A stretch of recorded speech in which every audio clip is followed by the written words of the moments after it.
Déco dans le présent pour mieux construire l'avenir. La chronique d'Interentreprise avec Francette Florimond. Bonjour, j'espère que vous allez bien. Depuis la semaine dernière, nous parlons du dernier rapport du GIEC, du groupement d'experts sur le climat. Ils ont fait une synthèse des connaissances sur le climat sur les 15 dernières années. En résumé, le réchauffement climatique s'emballe. Vous vous souvenez, le GIEC propose des scénarios et des trajectoires modélisées. Ces experts précisent cependant que ce sont des projections quantitatives qui ne sont ni des prédictions ni des prévisions. Une manière d'atténuer les choses pour qu'ils soient lus par les dirigeants. Ils proposent donc 5 scénarios.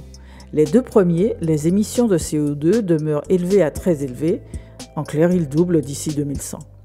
Le second, les émissions de CO2 restent au niveau d'aujourd'hui. Et enfin, les deux derniers, les émissions de CO2 sont faibles, voire très faibles. Avant de les décrypter, voyons le contexte. Selon les experts du GIEC, l'adoption de technologies à faible émission est à la traîne dans la plupart des pays développés, dans ceux en développement et en particulier dans ceux qui sont le moins avancés. Pourquoi cette situation ?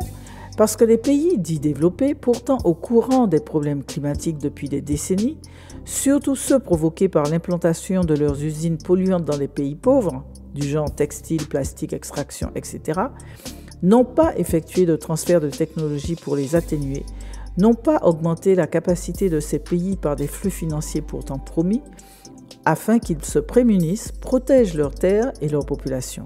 On continue demain. Prenez soin de vous. Déco dans le présent pour mieux construire l'avenir. La chronique d'Interentreprise avec Francette Florimond.